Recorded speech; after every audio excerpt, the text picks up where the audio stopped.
ఇటీవలి కాలంలో స్లీపర్ బస్సులలో ఘోర ప్రమాదాలు చోటు చేసుకుంటున్న నేపథ్యంలో కీలక పరిణామం చోటు చేసుకుంది. భద్రతా నిబంధనలను ఉల్లంఘించే అన్ని స్లీపర్ కోచ్ బస్సులను తొలగించాలని భారత జాతీయ మానవ హక్కుల కమిషన్ ఎన్హెచ్ఆర్సీ ధర్మాసనం ఆదేశాలు జారీ చేసింది. ఈ మేరకు ప్రియాంక్ కనుంగు నేతృత్వంలోని ఎన్హెచ్ఆర్సీ అన్ని రాష్ట్రాల ప్రధాన కార్యదర్శులకు ఆదేశాలు ఇచ్చింది. నిబంధనలకు విరుద్ధంగా ఉన్న స్లీపర్ బస్సులను పక్కన పెట్టాలన్న అన్ని రాష్ట్రాల ప్రధాన కార్యదర్శులకు మార్గదర్శకాలను జారీ చేసింది.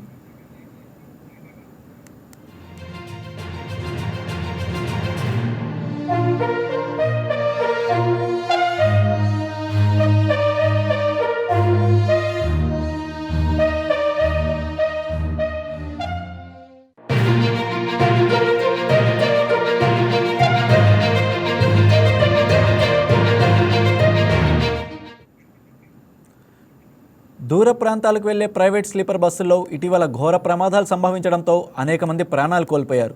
భద్రతా ప్రమాణాలు పాటించకపోవడం, తనిఖీలు చేపట్టకపోవడం, అత్యవసర ద్వారాలను మూసేసి అగ్ని ప్రమాదం జరిగితే నియంత్రించే పరికరాలు లేకుండా ఇష్టానుసారంగా బస్సులను మార్పులు చేర్పులు అంటే ఆల్టరేషన్ చేసి నడపడం వంటి కారణాల వల్లే ఈ ప్రమాదాలు జరిగినట్లు నివేదికలు పేర్కొంటున్నాయి. దీంతో స్లీపర్ బస్ ప్రయాణాలపై ప్రజల్లో ఆందోళన నెలకొంది. ఇటీవల కర్నూలు, రాజస్థాన్లోని జెస్మలైర్, సౌదీ అరేబియా బస్సు ప్రమాదాల నేపథ్యంలో ట్రావెల్స్ బస్సుల్లో ప్రయాణం ఎంతవరకు సురక్షితమనే ప్రశ్నలు ఎదురవుతున్నాయి. దీంతో నిబంధనలు ఉల్లంఘించి ప్రయాణికుల ప్రాణాలను పణంగా పెడుతున్న ట్రావెల్ సంస్థలపై అధికారులు కఠిన చర్యలు తీసుకుంటున్నారు. ఈ నేపథ్యంలో పలువురు మానవ హక్కుల కమిషన్కు ఫిర్యాదు చేశారు. దీంతో నిబంధనలకు విరుద్ధంగా ఉన్న స్లీపర్ బస్సులను పక్కన పెట్టేయాలని ఎన్హెచ్ఆర్సీ అన్ని రాష్ట్రాలకు ఆదేశాలు జారీ చేసింది.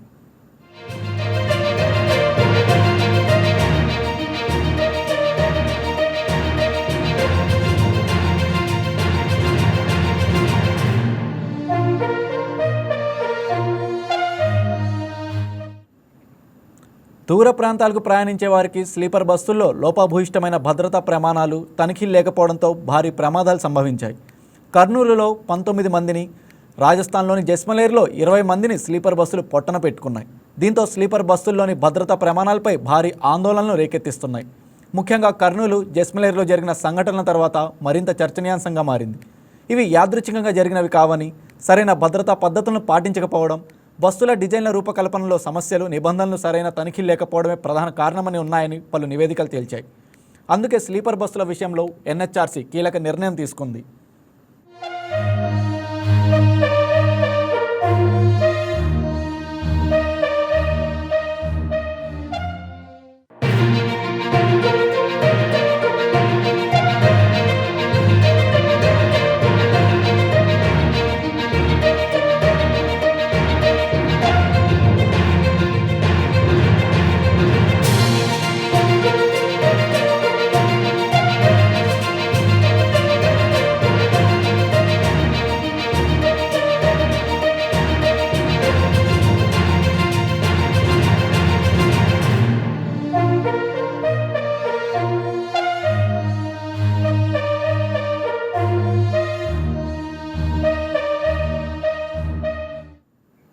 స్లీపర్ బస్సులలో ఎమర్జెన్సీ ఎగ్జిట్, యాంటీ ఫైర్ ఇంటీరియర్లు, పైకప్పు హాల్చులు తప్పించుకునేందుకు సరైన మార్గాలు ఉండాలనే నియమాలు ఉన్నాయి. కానీ చాలా బస్సుల యాజమాన్యాలు వీటిని పాటించడం లేదు. చాలామంది ఆపరేటర్లు సాధారణ సీటర్ బస్సులను తీసుకొని చిన్న వర్క్షాప్లలో స్లీపర్ బస్సులుగా మార్చేసి తిప్పుతున్నారు. బస్సుల్లో కొన్ని మార్గాలను బ్లాక్ చేయడం, అదనపు బెడ్స్ వేయడం, మండే షీట్లను ఉపయోగించడం, తప్పించుకోవడానికి స్థలం లేకుండా చేయడం లాంటివి ప్రమాదకరంగా పరిణమిస్తున్నాయని రవాణా రంగ నిపుణులు తేల్చారు. కొన్ని బస్సుల్లో అగ్ని ప్రమాదం జరిగినప్పుడు పగలగొట్టలేని కిటికీలు లేకపోవడం, లోపల నుంచి బయటికి వచ్చే మార్గాలు సరిగ్గా లేకపోవడం వలన లోపల చిక్కుకుపోతున్నారని నిర్ధారించారు.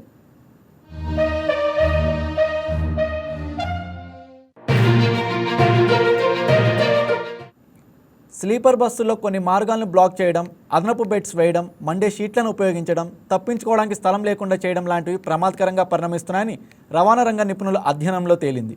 కొంతమంది రవాణా నిపుణులు బహిరంగంగా స్లీపర్ బస్సులు చాలా ప్రమాదకరమని కూడా స్పష్టం చేశారు. ఇలాంటి బస్సుల డిజైన్లు అసలు సురక్షితం కాదని మాజీ ఐఓసీ చైర్మన్ శ్రీకాంత్ ఎం వైద్య కూడా సూటిగా చెప్పేశారు. అంతేకాదు కొన్ని స్లీపర్ బస్సులను మరమ్మతులు చేయడం, అప్గ్రేడ్ చేయకుండానే వాటిని తొలగించాలని కూడా పేర్కొన్నారు. అటు చాలా దేశాలు తమ నియమాలను మార్చుకున్నాయి. చైనా కూడా 2012లో మల్టీబంక్ స్లీపర్ బస్సులను నిషేధించింది. ఇటీవల మన దేశంలోని పలు ప్రాంతాల్లో వరుసగా జరుగుతున్న బస్సు ప్రమాదాలతో ప్రజలు తీవ్ర భయాందోళనకు గురవుతున్నారు. ఈ నేపథ్యంలో ప్రైవేట్ బస్సులో భద్రతలపై జాతీయ మానవ హక్కుల కమిషన్ రాష్ట్ర ప్రభుత్వాలకు కీలక సూచనలు చేసింది. నిబంధనలకు విరుద్ధంగా ఉన్న స్లీపర్ బస్సులను పక్కన పెట్టాలని అన్ని రాష్ట్రాల ప్రధాన కార్యదర్శులకు మార్గదర్శకాలు జారీ చేసింది.